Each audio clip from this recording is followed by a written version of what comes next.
difference for you, like as a player, is the threes, like the threes you're getting, the threes you're taking, going in? No, it's just confidence. Like I said, I haven't really, whenever some of the best basketball players in the world tell you to shoot the ball, that just gives you so much more confidence. And, I was mad at myself the other day against the Celtics, where I should have shot the open three, and, I drove and got a charge. So, I knew tonight, I wasn't thinking about anything else other than knocking down the corner three. And tonight, I hit three of them, all great passes, and you don't make those shots unless everybody makes great passes. So, it's just a credit to all the guys that are in this locker room.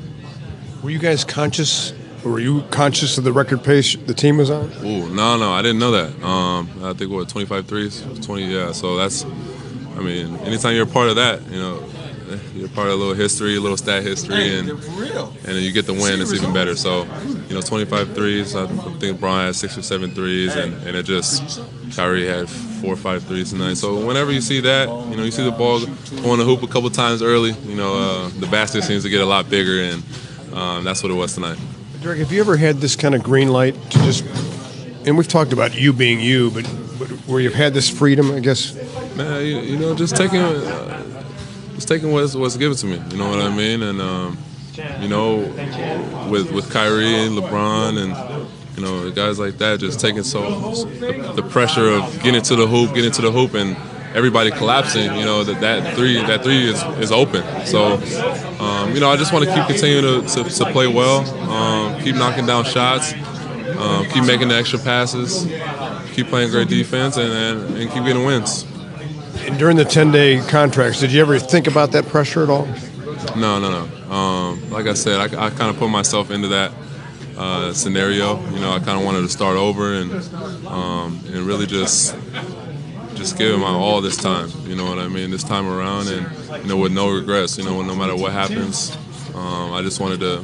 I was happy with my decision, whether I played good or played bad. It doesn't matter at that point. I just wanted to really come into a spot and really help a team get wins, and so far we've been playing well. It's always about betting on yourself, right? That's what I did. That's what I've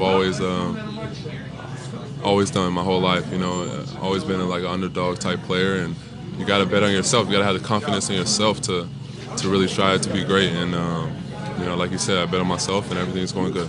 So, any special feelings going back to Miami? I know it was a short period of time, but you did get some defensive roots there. Yeah, no. I do give a lot of credit to the staff, the training staff, the strength and conditioning coaches, everybody, just for getting myself ready to kind of be thrown into the fire, playing 20, 25, 30 minutes a game, and everything's been going well, so I'm happy we're going back over there to go get a win, on a back-to-back. Thanks, sir. All right. We need your help in getting the Super 6 most needed food items to the queue for the 2017 Harvest for Hunger campaign. What are the Super 6? Cereal, peanut butter, tuna fish, canned vegetables, beef stew, and canned soup. Your donation makes a difference in the lives of the hungry in our community. Bring canned foods and non-perishable items to Cavs games on Tuesday, March 14th and Thursday, March 16th. To learn more, visit cavs.com/harvestforhunger. How difficult was it when they came back and to find the resolve and the capacity to finish it off? The game slowed down. They started getting to the free throw line. Tim Hardaway Jr. did an unbelievable job of staying in attack mode, and then other guys started filling in. Millsap started getting to the line.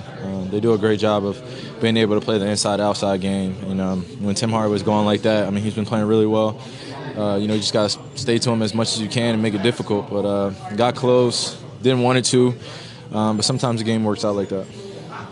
I'm sure it's an oddity, but it is kind of ironic that 25 threes again against Atlanta like you did in the playoffs. Any rhyme or reason to it? They gotta make adjustments to who we have on our team, and T. Lue does a great job of putting guys out there, especially when Atlanta started to make adjustments, or any team for that matter. They got to live with something, and guys were getting in the paint, and we were making an extra pass tonight, so it looked good. Our offense looked really good, and our defense looked good as well, with the exception of giving up the lead in the fourth quarter, but we were really solid the whole night. How much fun is it when the ball, like the 8-pass possession, when the ball is just moving? 10-pass possession. Was it 10? Yeah, I lost count. See? Yeah, I saw it on SportsCenter, man. I liked it already on Instagram. It was unbelievable. We had a few possessions like that. Some of them, most of them successful. Other ones, they were still good shots. But when everybody's in a rhythm like that, everybody touches the ball, and we're playing with a great pace. We're a tough team to beat. Is there anything about Atlanta's pick and roll coverage, maybe the reason why you guys do so well against them? I know they show pretty hard. We kind of just adjust to what they got going. Like I said, when you play with an unbelievable pace, even when pick and rolls in transition, they're tough to guard. But Dwight's in the paint. Paul Millsap can guard ones like he did tonight. After he got to stop on me, I was like, that's good D, Paul. That's good D. Because ISO situations like that going in the fourth quarter, you want to be against good defenders, and his switch off was great. But their pick and roll coverage, we just try to make adjustments and try to get offensive baskets. You had the one dribble between the legs, and they showed a video of Pistol Pete Maravich tonight. I assume you've watched him on YouTube. Did you take anything from his? I came out early to see his number get retired, and just knowing the impact that he made on the game. My dad probably has to move out of the way. AI's probably got to move out of the way. Kobe's probably got to move out of the way. But Pistol Pete was unbelievable, man. And I wish there were more highlights. I sit there and just type in Pete Maravich and watch him just, really transition from college, from LSU into the NBA, be able to score the basketball and be able to pass like that. And he was just having a whole bunch of fun. And he still didn't think he was playing well enough when he scored like 60 or 50. So a great player like that, echoes greatness. So he's great. All right, anything else? Thanks, guys.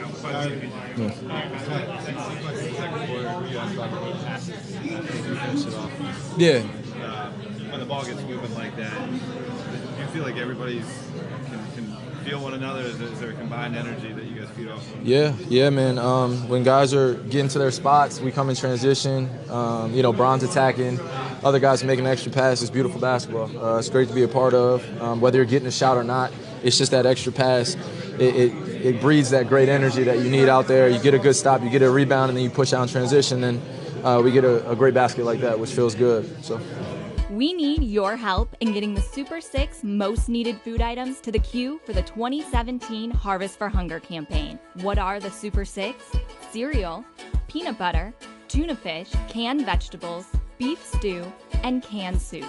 Your donation makes a difference in the lives of the hungry in our community. Bring canned foods and non-perishable items to Cavs games on Tuesday, March 14th and Thursday, March 16th. To learn more, visit cavs.com/harvestforhunger.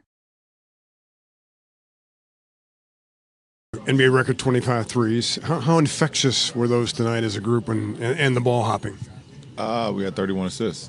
And when the ball was moving like that and, the ball has energy behind it, it was perfect, and, it's great to be a part of, a record-setting night. And it's even better that Kyle was the one to hit the record, back in the building that he played so many seasons in. So, special night. The way the NBA is going, the way teams are playing with possessions and pace, do you think that record might not stand very long? Oh, records are always meant to be broken. So, when you have so many great shooting teams in the league, you just, you don't even hold your breath. You feel like at any given night it can happen. So, we're just happy to be part of the history books as it stands today. Would you have ever thought, though, you would have done this without JR and Kevin? Well, we got a lot of great shooters, and it's definitely something that's a part of our team, part of our DNA. When you have Swish, when you have Kev, it even makes us even more dynamic. But you don't even talk about it. We don't talk about it. It's like I said, that 3-point record. It just happens in the flow, and it happened tonight. What did they do to get back in the game? They started shooting threes too and started making them. Tim Hardaway Jr. came in, and he was pretty sharp all night. Millsap got going in the fourth, so they made some tough shots. We fouled them, put them in the penalty early, so they got to the free throw line, and we just had to keep our composure as a championship team does, and make a timely stop and make our free throws. You talked about this morning, and Derrick did too, about stepping up and taking that open three like he passed up in Boston. Had to make you feel good. Oh, absolutely. We ran one of the same sets that we ran in Boston, and I just found him, and he just stepped up and knocked it down. So that's just it's all about growth mindset. What do you say about a guy who last year couldn't really find the NBA roster, went down to the D League, but comes out this year, gets better, and then scores 28. Talking about Hardaway Jr. As far as just like growth and development. Timmy Jr. been in the league for a while, man. I mean, last year kind of had the struggles, you know. As far as. Well, I mean, listen, he has his opportunity, you know, and he's just making the most of it. So he's always had an NBA game. Even when he came out of Michigan, he was picked for a reason, and you know, he's just playing some good ball right now. Ty told us post game that he didn't have to address it with you guys, but he felt like you guys knew that you kind of messed with the game late. What do you think contributed to the Hawks comeback? Well, I mean, they got in great rhythm. We missed a couple good looks, but we turned the ball over a few times in the third quarter and allowed them to get back in. You know, and we can't do that. I know I had two of them in transition where I was trying to find guys. You know, Kai stepped on the sideline one. You know, Shump had one. So, you know, we had a bad possession. You know, Double T had an opportunity, you know, to swing to a guy, you know, and took an off-balance shot. So that all contributed to it. So we'll clean that up. We got to be better with that. Okay, hey, you know, in the second quarter, you had that possession with like 8 passes, and I mean, fantastic, right? But can you get into a spot where you're moving the ball too much because, you know, you have success with that one possession? Well, I mean, you got to take the shot, but at the end of the day, you want to get a great shot. We have really, really good players, and a good shot is not good enough for our team.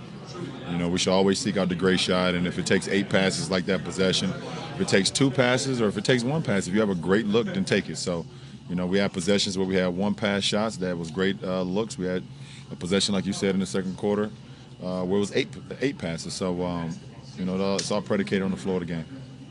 We need your help in getting the Super 6 most needed food items to the queue for the 2017 Harvest for Hunger campaign. What are the Super 6? Cereal, peanut butter, tuna fish, canned vegetables, beef stew, and canned soup. Your donation makes a difference in the lives of the hungry in our community. Bring canned foods and non-perishable items to Cavs games on Tuesday, March 14th and Thursday, March 16th. To learn more, visit Cavs.com/harvestforhunger.